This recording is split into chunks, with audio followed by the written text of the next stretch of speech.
Ignition sequence start.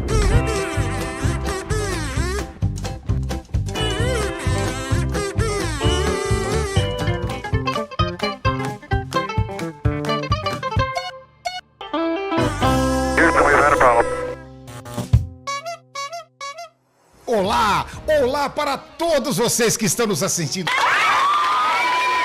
Uma coisa maravilhosa, hoje nós temos uma grande novidade, o nosso amigo Financinho não pôde vir, mas nós temos uma pessoa maravilhosa, olha, vocês vão conhecê-la por muito conhecido. Nós vamos falar rapidamente sobre o nosso personagem. O nosso personagem, ele surgiu na década de 60 aqui no Brasil. Ele foi muito consumido até 1979 aqui.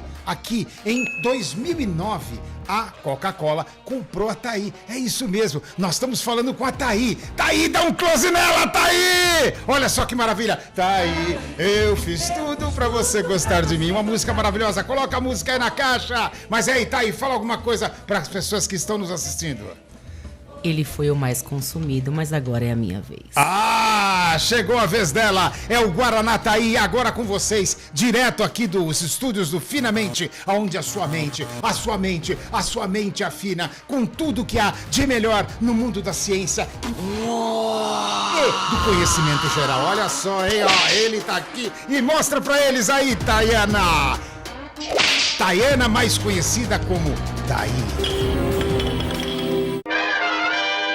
Hoje nós estamos aqui com Cleusa Mangueira Sonevende. Nós vamos iniciar esse Finamente. E Cleusa Mangueira tem 34 anos de cursos de línguas em escolas públicas. Trabalhou durante 34 anos, públicas e privadas, com bilíngue e junto aos jovens do EJA. Ela é diretora financeira há 8 anos no Instituto Humanos para pessoas com deficiência, palestrante, organizadora de eventos, auxiliar administrativa, coordenadora de projetos sociais, revisora de textos técnicos. Meu Deus, tanta coisa. Tradutora de português e inglês-português, examinadora de avaliações escritas do BAC e língua portuguesa e países da América Latina, examinadora do Enem, Saresp, SAEB, Sistema de Avaliação e Educação Básica e Redação, professora de redação técnica para o secretariado, professora universitária da disciplina Psicologia e Desenvolvimento e da Aprendizagem na FINASSE e atualmente para o curso de Pedagogia. Tudo bom, professora Cleusa? Tudo bem. Me conta uma coisa, me fala uma coisa, e esse curso com essa especialidade em psicopedagogia que a senhora está iniciando agora na FINASSE? Me conta um pouquinho sobre a psicopedagogia e a importância no mercado.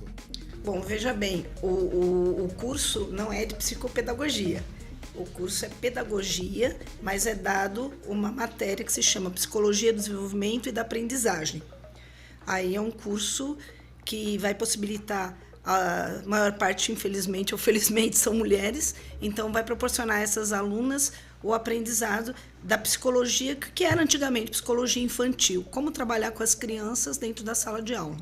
Me fala uma coisa, nós temos aqui dentro do seu curso, né, trabalhar com crianças que sofrem de afasia, dislexia, disgrafia, desortografia, descalculia, dispraxia, gagueira, TDAH. Me fala uma coisa, essas deficiências, essas doenças ou elas são consideradas deficiências? Bom, vamos fazer o seguinte, separar, né? O que é deficiência, o que é transtorno, o que é doença. Uhum.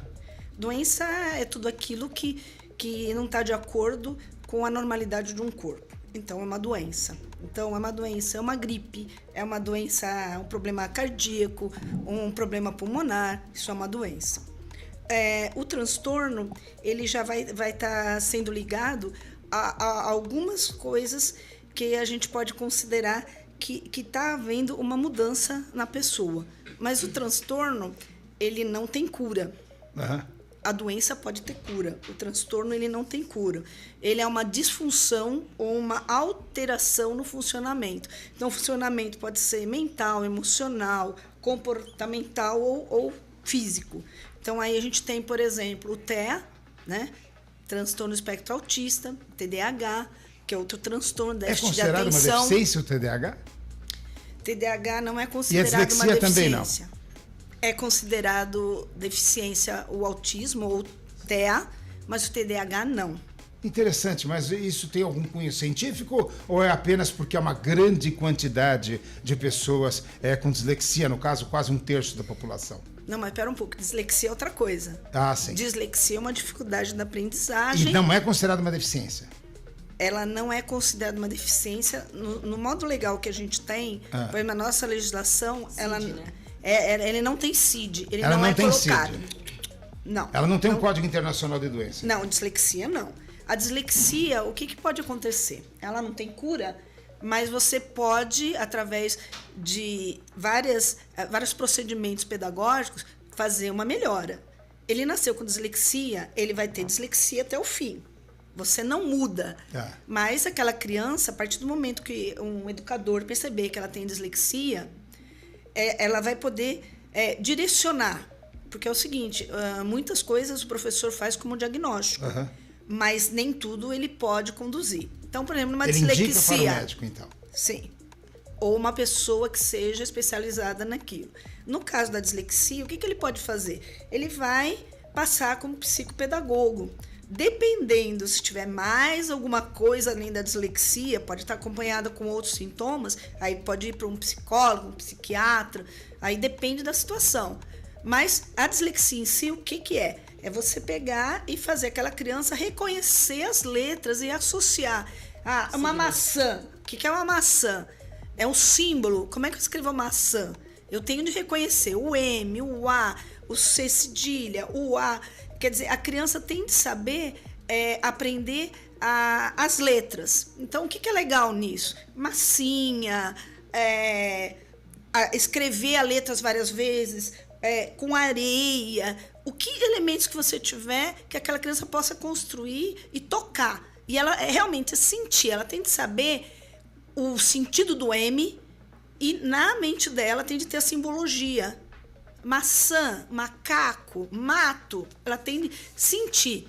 A criança com dislexia, o problema dela é que ela não tem seria assim, ela não coloca, para ela não tem símbolo. A caneca e CANECA, ela não consegue conectar. Entendi. Então ela precisa de um treinamento. Isso demora? Lógico que vai demorar, não é uma coisa assim rápida, né? Mas a criança vai conseguir ir até a fase adulta escrevendo muito bem. Agora, Thaí, diga uma coisa. Nossa, Thaí, quantas coisas, hein?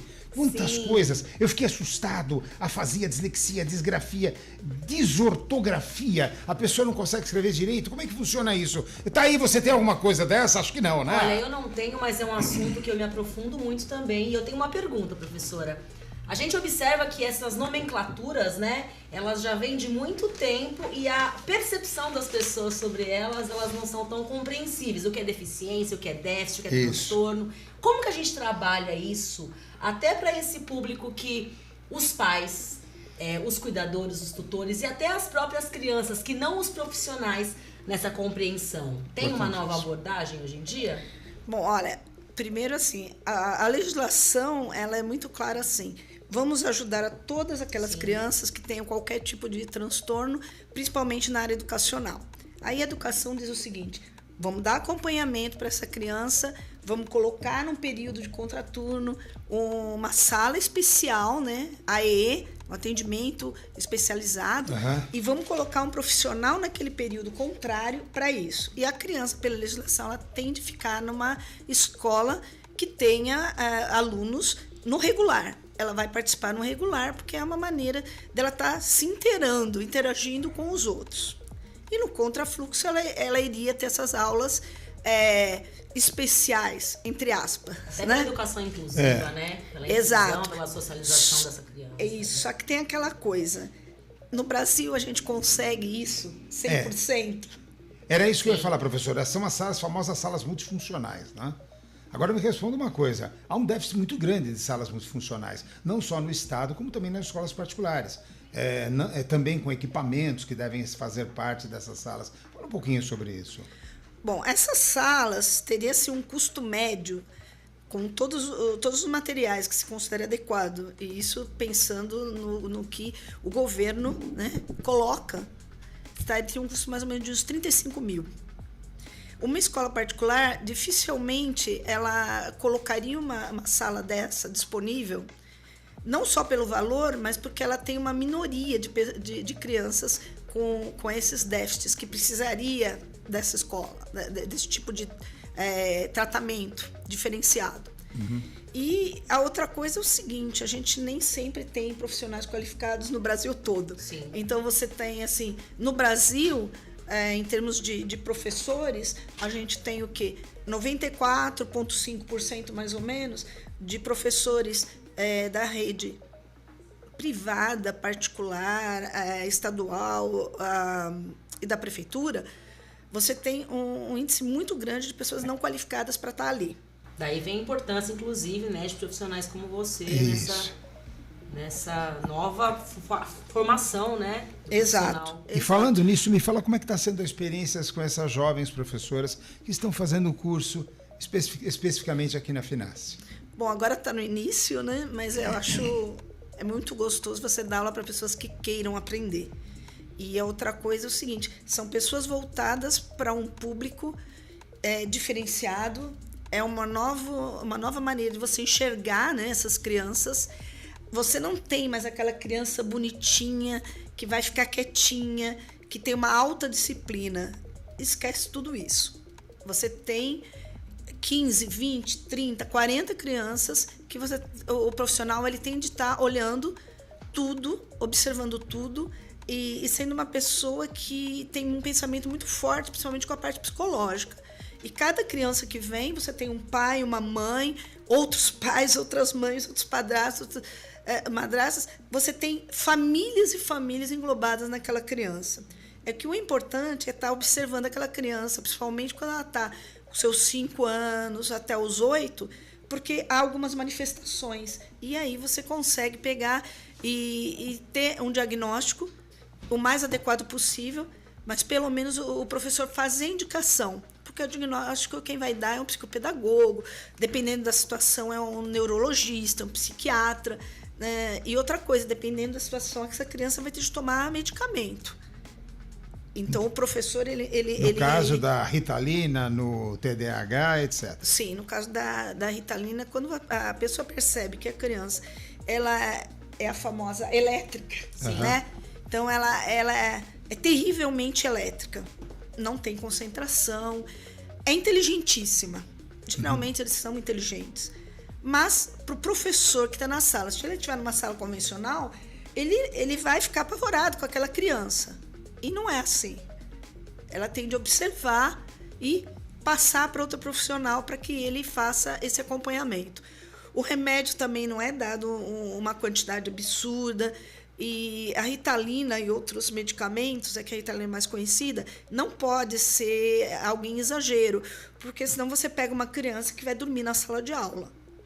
E nem o pai pode medicar por conta própria. Maravilhoso. Só um minutinho que agora a gente vem nos momentos do merchandising. E para fazer o nosso merchandising, me diga uma coisa, minha querida Thaí. Fala uma coisa, Thaí não está pagando nada, hein? Coca-Cola não está pagando nada aqui. Mas olha só, é a nossa querida apresentadora que está aqui nesse momento maravilhoso, substituindo quem? FINASSE! Olha lá, estamos com saudade já de você, meu querido. Mas vamos lá, para você assistir todo esse programa, basta você entrar, todas, já me passaram aqui a informação, olha só que bonito, olha só que maravilha que tá aqui comigo, olha só. Todas as sextas-feiras, a partir das 12 horas, você tem um vídeo novo no canal www.finasse.com.br www.finasse.com.br. E fala aí, minha querida Thaí, diga aí para as pessoas que querem aí estar enviando cartas, cartas não é pombo correio, o que vão mandar para você? Falando com você, quem pode entrar em contato com você? Também aí pelo site da FINASSE, Thaí, no contato? Pelo site da FINASSE, pelas nossas redes sociais. E tá aí agora esse novo personagem maravilhoso que tá aí substituindo o Finassinho, pelo menos temporariamente, mas daqui a pouco vão estar os dois sentados aqui representando a FINASSE e dando todo esse apoio pro professor Dudu. Obrigado, tá aí. Vamos lá. No Brasil, as dificuldades de aprendizagem são consideradas deficiências. E na legislação, existem benefícios, professora? Esse eu separei, né? Porque é o seguinte, os benefícios são para algumas situações e depende da gravidade, tá? No caso do transtorno espectro autista. Benefícios. Primeiro, ele é reconhecido como uma deficiência desde 2012. O tratamento médico pelo SUS, gratuito. Ele tem de ser incluído na sala de aula, né? Ele tem de participar da educação inclusiva, portanto, ele tem de ter um tratamento diferenciado, né? Que também a gente já falou. E ele tem o direito ao LOAS. Assim que detectado, né, o diagnóstico, essa família tem o direito ao LOAS. O LOAS é uma ajuda de um salário mínimo, tá? Tem isenção de impostos, tem estacionamento preferencial, passe livre em metrô e ônibus, cobertura de plano de saúde. O plano de saúde tem de aceitar. Mas isso está havendo muita guerra aí nisso no momento, né? Mas a lei diz que ele tem direito. Mas está tendo muito caso jurídico. Tem sim. E ele também tem assistência jurídica gratuita, tem isenção no caso, né, na compra de veículos, os familiares. Agora, se ele for uma pessoa com TEA que pode dirigir, ele também tem isenção. A gente anda acompanhando. No caso de veículos, todos os graus de transtorno de espectro autista, ou isso está em discussão ainda? Bom, na legislação não se põe os graus, tá? Mas o governo quer colocar os graus. Mas a gente está percebendo, segundo alguns despachantes, né, até conhecidos, que a coisa está diferente. Me diga uma coisa, professora. Eles estão querendo que se coloque o grau. É isso mesmo. A senhora vê uma bolha aí, porque estamos falando praticamente, daqui a pouco, 1/3 da população, que os casos diagnosticados de transtorno do espectro autista, especialmente, estão crescendo imensamente. A senhora vê a possibilidade de uma bolha aí, dentro, no caso, do benefício de prestação continuada, o BPC? É um risco porque, por exemplo, se a gente pegar uma criança que se reconheça que tem autismo com 2, 3 anos... Vai ter o resto da vida. Vai pagar o resto da vida. E as pessoas estão vivendo cada vez mais. Então, pode se criar um problema no futuro. E cada vez mais você tem trabalho formal, uma quantidade bem menor. Quem é que vai segurar tudo isso? Não, o governo vai ter de algo que está aí que organizar. É um cenário complicado, né, professora? O que ele pode fazer? Agora, é o seguinte, a gente não tem um aumento de casos. Não, tem diagnósticos. É que antes não havia diagnóstico. Isso é muito importante. Hoje se tem diagnóstico. Ó, pessoal, isso é muito importante, você que está assistindo, tá? Ninguém está vendo, houve um aumento. Não houve nada. Tem as teorias da conspiração que dizem, são os alimentos que estamos consumindo, não tem nada a ver isso. É que antigamente não havia o diagnóstico correto, né, Thaí? Sim, na verdade, no mundo da educação, a gente observa que tem muitos mais relatos de crianças diagnosticadas, né? Há, por acaso, alguma coisa que contribui com esse aumento, tecnologia talvez, ou alguma coisa social que possa ter levado a isso, um aumento de número de crianças diagnosticadas com esses transtornos? Boa pergunta. Olha, a gente observa, né, principalmente na parte de literatura, que está muito ligado à genética. Mas a gente não tem confirmações científicas que pegam e comprovem. Realmente é isso. Sim. Mas se acredita que seja genética e que talvez esteja ligada ao gene masculino. Sim.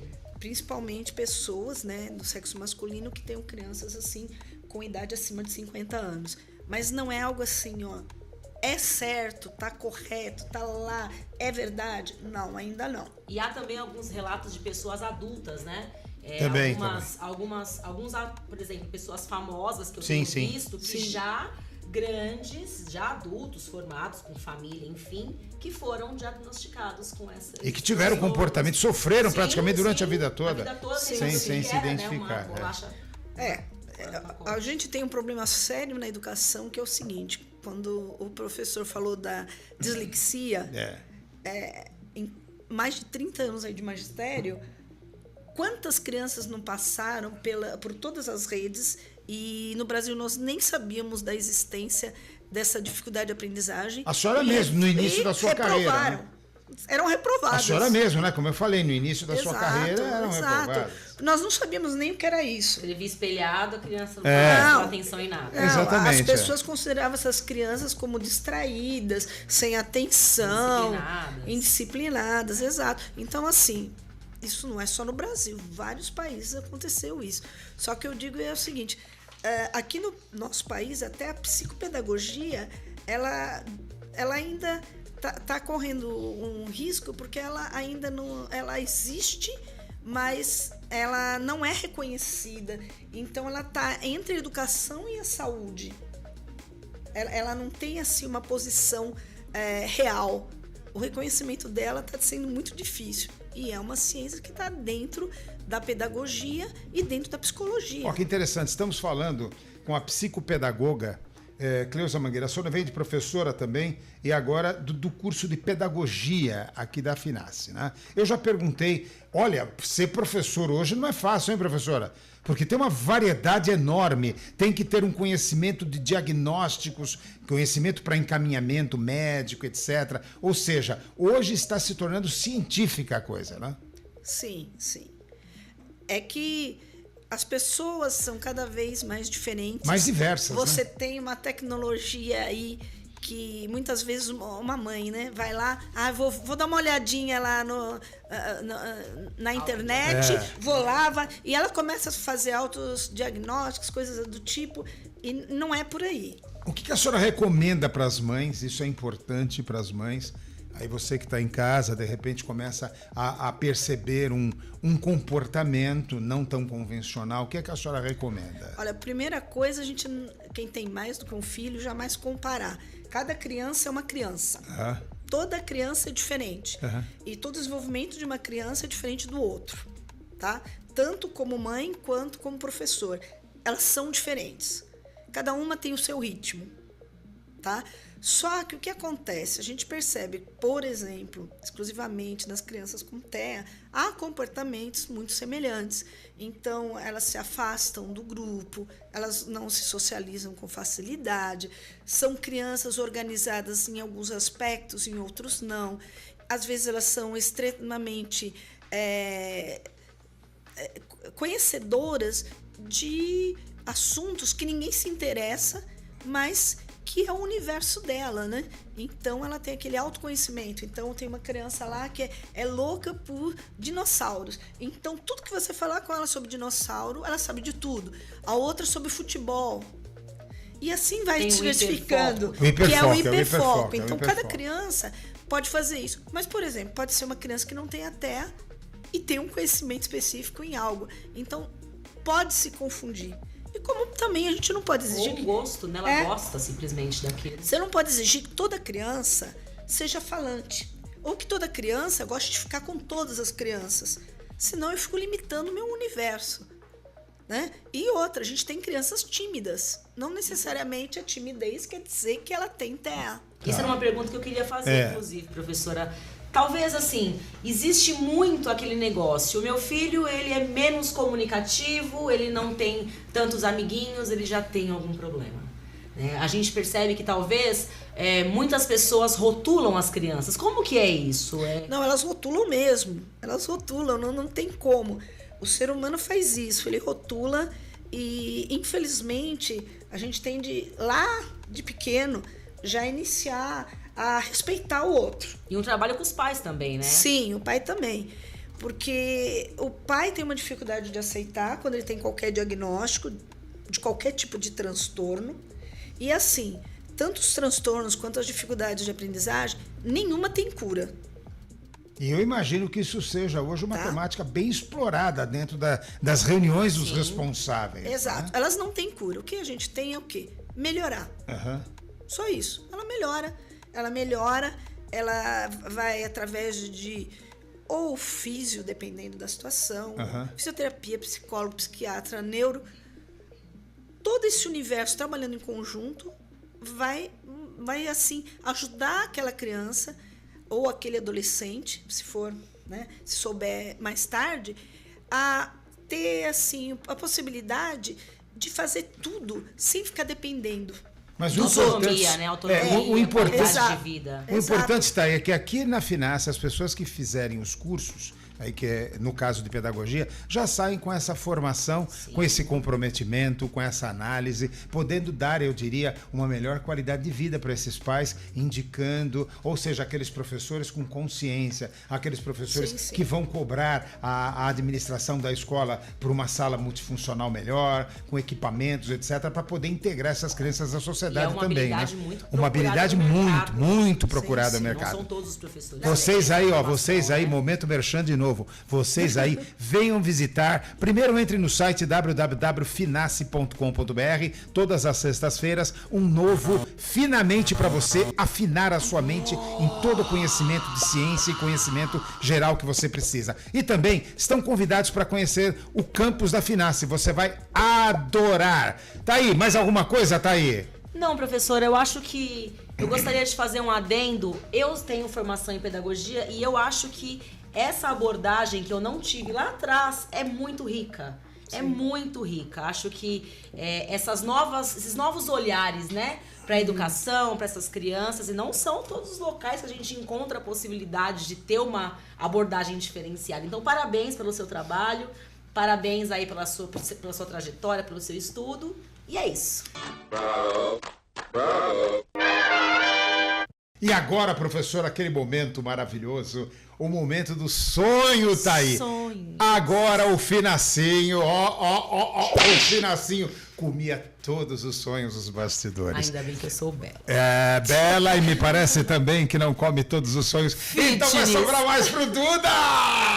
Olha lá, vamos lá, professor, eu vou servir um sonho. Se você não quiser comer, deixa de lado que eu como o seu depois. Olha que louco. Vamos lá. Então vamos lá, professora. Esse momento do sonho, primeiro para a Thaí, tá aí. Eu não dava pro Finacinho, ele mesmo se servia. Mas agora, professora, esse momento do sonho é um momento muito interessante e especial. O momento do sonho, além de delicioso e maravilhoso, um dia a gente vai pegar e vai fazer o merchan da padaria. Mas é o momento, professora, que a gente levanta qual o seu sonho para o segmento, para as pessoas, para as mães, para os pais, para as crianças, para o mercado, enfim. É difícil isso. Para todos eles é difícil. Eu acho que assim, se a gente tiver professores mais conscientes, qualificados, a gente consegue fazer com que essas crianças sejam adultos independentes, com autonomia e principalmente úteis para a sociedade. Quanto aos pais, olha, muita paciência, porque o pai se choca com as situações. 75% dos pais abandonam as mães, né, professora? Sim. Nossa, interessante. E há casos que chega a 86%, dependendo 86% do lugar no Brasil, dos pais os abandonam as abandonam mulheres. as mulheres. Uau.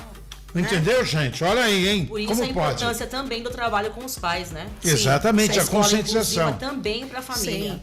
E assim... E não tem classe social, né, professor? Isso não é uma questão de classe social. Seja pobre, rico, médio, tá todo mundo abandonando. E assim, voltando lá para os pais, consciência.